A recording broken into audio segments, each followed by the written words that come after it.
Hello everyone, welcome to study for NET. हम पढ़ रहे हैं अपना टॉपिक टीचिंग एप्टीट्यूड और आज हम पढ़ेंगे ऑब्जेक्टिव्स ऑफ टीचिंग कि टीचिंग के क्या क्या ऑब्जेक्टिव्स हैं। Let's start. An objective describes an intended result of instruction rather than the process of instruction itself. ठीक है, ऑब्जेक्टिव क्या है कि हमें पता है कि हम कोई भी टीचिंग बिना ऑब्जेक्टिव के, बिना पर्पस के नहीं करते हैं। हमारा कुछ ना कुछ ऑब्जेक्टिव, एम और पर्पस होना ही चाहिए। तो ऑब्जेक्टिव डिस्क्राइब करता है कि हमारा इंस्ट्रक्शन का क्या मतलब एक रिज़ल्ट होगा, कि मतलब किस हिसाब से हमें इंस्ट्रक्शन देनी है अपने स्टूडेंट्स को और किस हिसाब से हमें कोई भी नॉलेज और उनको कोई भी चीज़ याद करवानी है। A good objective should be specific, outcome based and measurable. जो गुड ऑब्जेक्टिव है वो क्या होना चाहिए? स्पेसिफिक होना चाहिए। हमें पता होना चाहिए कि ये हमारा मेन ऑब्जेक्टिव है। आउटकम बेस्ड, ऐसा कोई ऑब्जेक्टिव कि जिससे कुछ ना कुछ आउटकम निकल कर आएगा ही। And measurable, the objective of learning and teaching must integrate at the end of the instruction. जो भी हमारा लर्निंग और टीचिंग का जो भी हमने ऑब्जेक्टिव है वो हम इंटीग्रेट करते हैं कि जो भी हमने इंस्ट्रक्शन दी है वो देने के बाद में कि वो पूरा हुआ है या नहीं हुआ है। ठीक है, तो यहाँ पे हम जो ऑब्जेक्टिव को अपने देखने के लिए कि जो भी इंस्ट्रक्शनल ऑब्जेक्टिव्स हैं वहाँ पे हमें 2 वेज दे रखे हैं। ठीक है, कि क्लासीफाई करने के लिए कि कैसे हम अपने ऑब्जेक्टिव्स को फुलफ़िल करते हैं। जो 2 क्लासिफिकेशन है उसमें एक क्लासिफिकेशन दी है ब्लूम ने और दूसरी क्लासिफिकेशन दी है गेगने एंड ब्रिक्स ने। तो फर्स्ट हम स्टार्ट करते हैं Bloom's classification of teaching and instructional objectives. देखें ये ब्लूम्स क्लासिफिकेशन में क्या कहा गया है। According to this classification, instructional objective fall under one of the following 3 categories। जो भी instructional objectives हैं वो यहाँ पे 3 categories है, उसमें एक instructional objective definitely उसमें होगा। 3 तरह के कौन कौन से objective है? फर्स्ट है cognitive domain, सेकेंड है अफेक्टिव डोमेन एंड थर्ड है साइकोमोटर डोमेन। ठीक है, तो यहाँ पे 3 तरीके के डोमेन यहाँ पे निकल कर आते हैं। अब सबसे पहले बात करते हैं कि डोमेन क्या होता है। ठीक है, what is the meaning of domain? Domain होता है कि कोई भी एक पर्टिकुलर एरिया जहाँ पे हम कुछ नॉलेज को गेन करते हैं या फिर कोई भी एक्टिविटी करते हैं जिससे हमें कुछ ना कुछ सीखने को मिलता है, वही क्या होता है? हमारा डोमेन। ठीक है, अब फर्स्ट है हमारा कोग्निटिव डोमेन। कि कोग्निटिव डोमेन किसको कहते हैं? It involves the development of our mental skills and acquisition of knowledge. Cognitive domain का मतलब कि जो भी हमारी मेंटल स्किल्स है उसको क्या करना? डेवलप करना और कोई ना कोई नॉलेज को क्या करना? एक्वायर करना। ठीक है, इट्स बेसिकली अबाउट कि हम कुछ ना कुछ नॉलेज को यहाँ पे क्या कर रहे हैं? एक्वायर कर रहे हैं। It functions at 6 levels which are as follows. यहाँ पे 6 लेवल्स पे ये वर्क करता है। First is knowledge. It is basically about recalling information और कंटेंट। ठीक है, तो नॉलेज क्या है कि कोई भी इंफॉर्मेशन को जब हम रिकॉल कर रहे हैं या उसके कंटेंट्स को हम पढ़ रहे हैं, वही क्या है? हमारा नॉलेज है। कि किसी भी चीज़ को बार बार क्या करना? याद करना, उस इंफॉर्मेशन को बार बार लेना, वही क्या है? नॉलेज है। जैसे मैं फॉर एग्जांपल आपको एग्ज़ाम्पल दूँ कि जैसे कोई छोटा बच्चा है फर्स्ट क्लास में, उसको ABCD पढ़ाया जाता है तो वो इंग्लिश अल्फ़ाबेट्स को क्या करता है? बार बार दोहराता है, वही क्या है? नॉलेज है। वो बार बार उसको दोहराता है, उसको क्या हो जाता है? याद हो जाता है, वो रिकॉल हो जाता है, तो वही क्या है? उसके लिए नॉलेज है। ठीक है, तो knowledge is all about recalling information और कंटेंट्स। Next, comprehension. कॉम्प्रीहेंशन क्या होता है? It is the ability to understand the meaning of the material. ठीक है, कोई भी हम चीज़ को याद कर रहे हैं, हम उसके मीनिंग को क्या कर लिया है? हमने पूरी तरीके से अंडरस्टैंड कर लिया है। मतलब कि पर्टिकुलर हमने कोई भी डेफिनेशन पढ़ी, हमने उसे अच्छे से क्या कर लिया? याद कर लिया और उसको अच्छे से समझ भी लिया। अब अगर हमें उसको बताना है तो हम अपने वर्ड्स में क्या कर रहे हैं? सामने वाले को एक्सप्लेन कर रहे हैं। यही क्या होता है? कॉम्प्रीहेंशन होता है। कि पूरा अच्छे से उस टॉपिक को या कोई भी डेफिनेशन को अच्छे से समझ के अपने वर्ड्स में सामने वाले को जब हम एक्सप्लेन करते हैं, वो क्या होता है? कॉम्प्रीहेंशन होता है। ठीक है, नेक्स्ट है हमारा एप्लीकेशन। एप्लीकेशन क्या होता है? It converts abstract knowledge into practice. It converts abstract knowledge into practice. अब ये इसमें क्या कहने की कोशिश कर रहा है कि जो भी हमारे पास में नॉलेज है, ठीक है, हमने उस नॉलेज को क्या कर लिया, गेन कर लिया। अब हम आते हैं बात उस नॉलेज को हमें प्रैक्टिस में कैसे इन्वॉल्व करना है। प्रैक्टिस का कहने का मतलब है कि नॉलेज तो हमारे पास में है, लेकिन उस नॉलेज को आपको यूज़ भी करना आना चाहिए कि जब आपके मतलब ज़रूरत होगी, नई नई सिचुएशंस आपके सामने आएंगी, तो वो नॉलेज और स्किल्स आप कहाँ कहाँ यूज़ कर पाओगे। यही क्या है, application. Next, analysis. It involves breaking down a communication into its constituent parts in such a manner that relationship of ideas are understood better. Analysis का क्या मतलब होता है कि जब भी अपन कोई भी टीचर है वो अपने स्टूडेंट्स को कुछ समझा रहा है, ठीक है, तो वो जो कम्युनिकेशन जो कुछ भी करेगा ना, उसके छोटे छोटे पार्ट्स कर लेगा। मतलब कि पहले उसको ये बताना है, उसके बाद में ये बताएंगे, फिर नेक्स्ट टॉपिक आएगा। मान लो वो कोई भी टॉपिक पढ़ा रहा है, पहले उसको मतलब बताता जाएगा एक एक वर्ड के, फिर डेफिनेशन बताएगा, फिर डेफिनेशन के बाद में एग्जाम्पल बताएगा। तो कम्युनिकेशन के छोटे छोटे पार्ट्स कर लेना, एक ही बार में सब कुछ बताने से अच्छा वो खिचड़ी बन जाएगा। इसीलिए क्या कहते हैं कि छोटे छोटे पार्ट्स कर लो, ठीक है। पहले एक चीज़ स्टूडेंट को समझाओ, फिर वो उसको समझ आ जाएगी तो दूसरे पे चलो। अब ऐसे मैथमेटिक्स में ये तो नहीं होता ना बिना फॉर्मूले के सीधा न्यूमेरिकल शुरू कर दो, वो कुछ भी समझ नहीं आएगा। पहले वो उसकी थ्योरम बताएगा, थ्योरम के बाद में कोई फॉर्मूला निकल कर आएगा, फॉर्मूला के बाद में हम क्या करेंगे, क्वेश्चंस करेंगे। तो स्टेप बाय स्टेप जब हम चलते हैं तो ये क्या होता है, हमारा एनालिसिस। नेक्स्ट बात करते हैं हम सिंथेसिस की। सिंथेसिस जस्ट अपोजिट है हमारे एनालिसिस का। सिंथेसिस क्या है कि हमारे पास में ऑलरेडी कॉन्स्टिट्यूएंट पार्ट्स हैं, बस हम उसको क्या करते जाते हैं, जोड़ते रहते हैं, और वो पूरा एक हमारे सामने कंबाइन करते रहते हैं, तो पूरा एक लर्निंग पैटर्न हमारे सामने तैयार हो जाता है। एक ईजी सा एग्जाम्पल, तो जब हम छोटे थे तो हम एक पजल सॉल्व करते थे, जंबल कहते थे उसको, ठीक है, उसके छोटे छोटे पार्ट्स होते थे, ठीक है। तो वो पार्ट्स हमारे पास में रहते थे, हमें उसको जोड़ना होता था। तो जब हम पूरा कंप्लीट कर लेते थे, उसी को हम क्या कहते हैं, सिंथेसिस। कि पार्ट्स बाय पार्ट्स हम सामने वाले पर्सन को, स्टूडेंट को एक्सप्लेन करते जाएं और उसको उससे जल्दी समझ में आता रहेगा। नेक्स्ट है हमारा evaluation. It involves judgement made about the values of methods and materials for its particular purpose.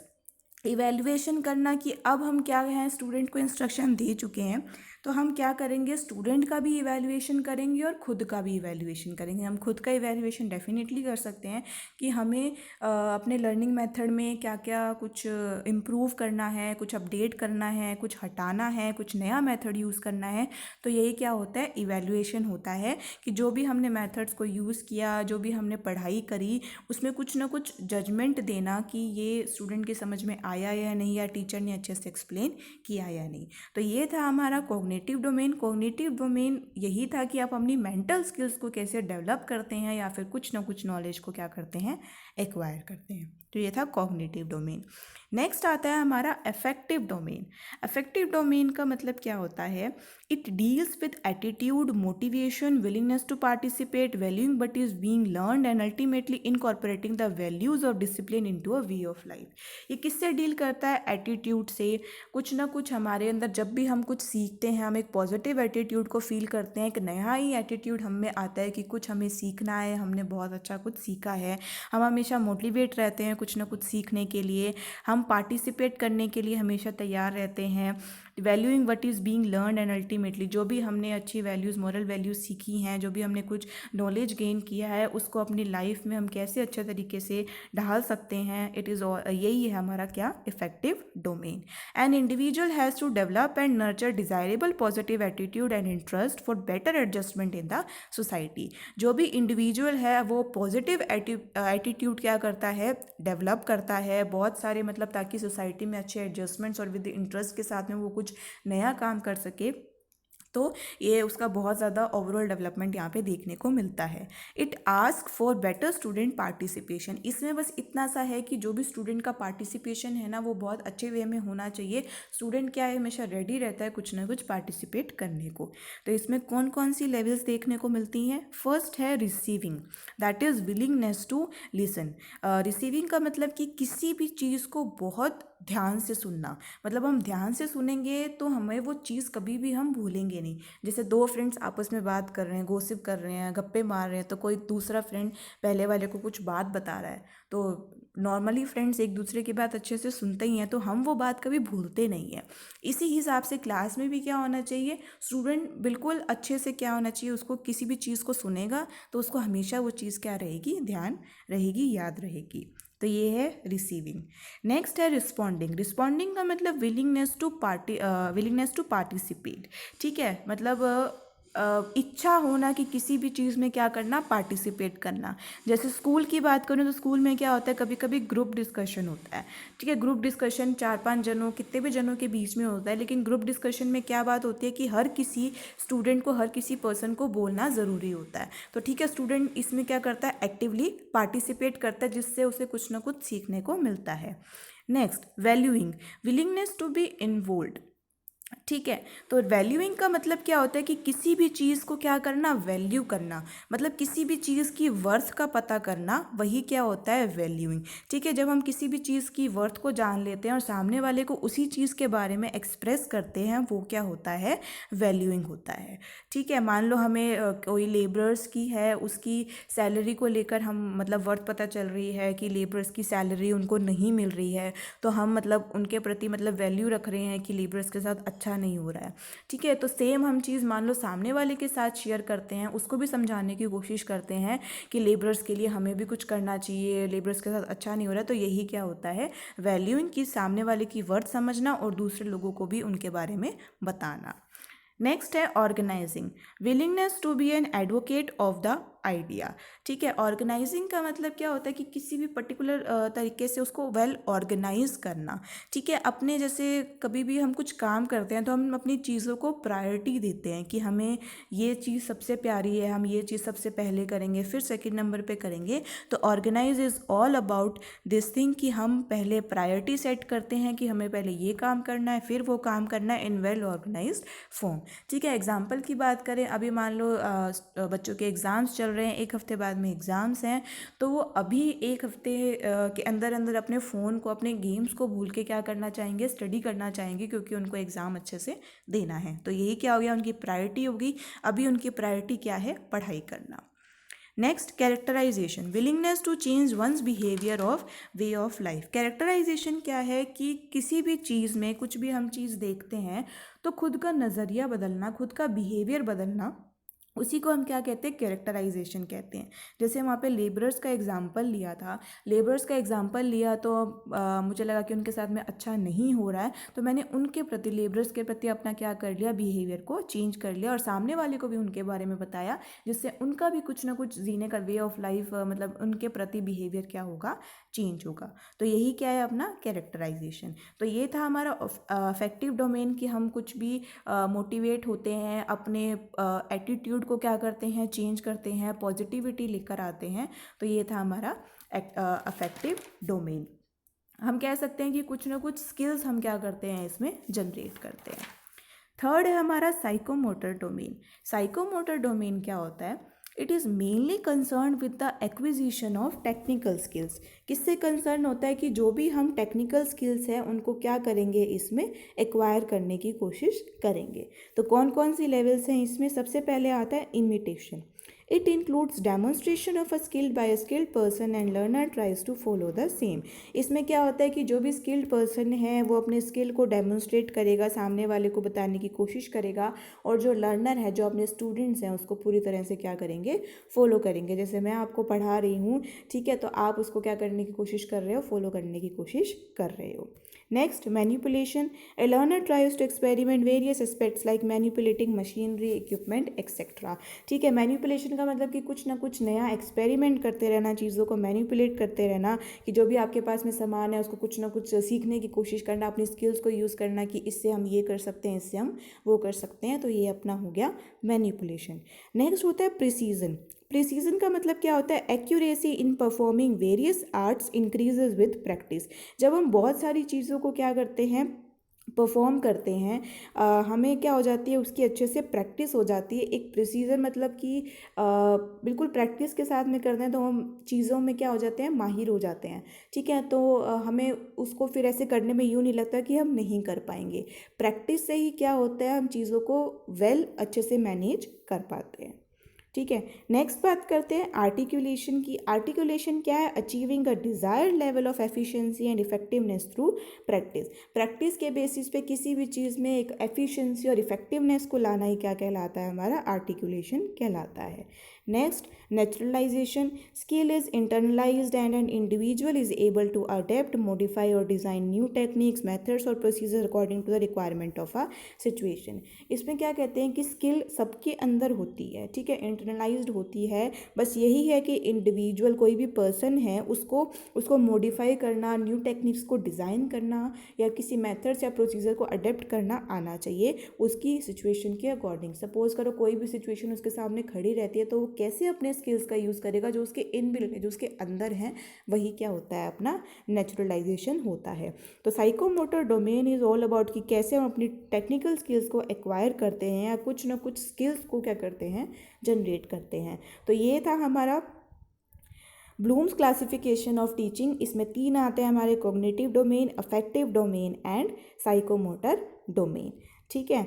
Next हमारा क्लासिफिकेशन है Gagne and Briggs classification of teaching and instructional objective. इन्होंने भी कुछ क्लासिफिकेशन दिया है। इनके क्या क्या दिया है इन्होंने, देखते हैं। First one is intellectual skills. These skills are crucial for dealing with the environment. They include concept learning, rule learning and problem solving.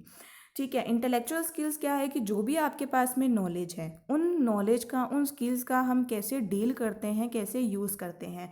ठीक है। कोई भी प्रॉब्लम सॉल्व करनी है तो अपनी नॉलेज का यूज़ करके कैसे हम उसको प्रॉब्लम को सॉल्व करेंगे, कैसे उस कंसेप्ट को क्या करेंगे? लर्न करेंगे। तो ये हो गया हमारा intellectual skill. Next, cognitive strategy. These include methods and techniques for one's own learning, remembering and thinking skill। जहाँ पे हम कुछ ना कुछ क्या करते हैं? सोचते हैं, कुछ ना कुछ स्ट्रेटेजीज बनाते हैं, अपनी ही कुछ टेक्निक बनाते हैं। उस टेक्निक का यूज़ करके हम कुछ ना कुछ प्रॉब्लम को क्या करते हैं? सोल्व करते हैं। ठीक है। उन टेक्निक का मतलब क्या करते हैं? याद रखने की कोशिश करते हैं कि आने वाला टाइम में मेथड्स और टेक्निक्स को हम यूज़ कर पाएंगे। नेक्स्ट हमारा verbal information, facts of knowledge और organised bodies of knowledge that an individual acquires. Verbal non information की, जो भी सामने वाले ने सुना, उसको फैक्ट्स कलेक्ट किए, वो नॉलेज उसके पास में पहुंची, तो यही क्या है? हमारा verbal information. Motor skills, they are basically about motions carried out when the brain, nervous system and muscles work together. Basically motor skills होता है हमारा स्किल्स ऑफ बिहेवियर, हमारी बिहेवियर को दर्शाता है कि कैसे हमारा माइंड काम करता है, हमारे मसल्स, नर्वस सिस्टम एक साथ मिलके काम करते हैं, वही क्या होता है? हमारी मोटर स्किल्स कहलाती है। नेक्स्ट हो गया attitudes. They refers to an internal state of an individual, की कोई भी इंडिविजुअल की इंटरनल स्टेट उसको क्या कह रही है, मतलब क्या उसका एटीट्यूड होना चाहिए। ठीक है। अगर क्लियर शब्दों में कहूँ कि एक्शंस, मतलब कोई भी ऐसे पर्टिकुलर एक्शंस जो कोई भी पर्सन चूज़ करता है कि उसको ये कंप्लीट करने हैं, वही क्या होता है? हमारा एटीट्यूड है कि हमने ये सोच लिया मुझे ये काम पूरा करना ही करना है, तो वही क्या हो गया? हमारा एटीट्यूड हो गया। तो ये था हमारा गैग्नी एंड ब्रिग्स का क्लासिफिकेशन। दोनों के क्लासिफिकेशन हमने पढ़े। दोनों में ही क्या है कि नॉलेज को हम किस किस तरह से गेन कर सकते हैं, अपनी स्किल्स को कैसे कैसे यूज़ कर सकते हैं। दोनों ने अपने अलग अलग मेथड्स अपनाए हैं कि ये वाली स्किल्स को यूज़ करके हम ये अचीव कर सकते हैं, या कुछ अपने एटीट्यूड को कन्वर्ट कर सकते हैं, अपने टेक्निकल स्किल्स को यूज़ कर सकते हैं। तो ये था हमारा ऑब्जेक्टिव्स ऑफ टीचिंग।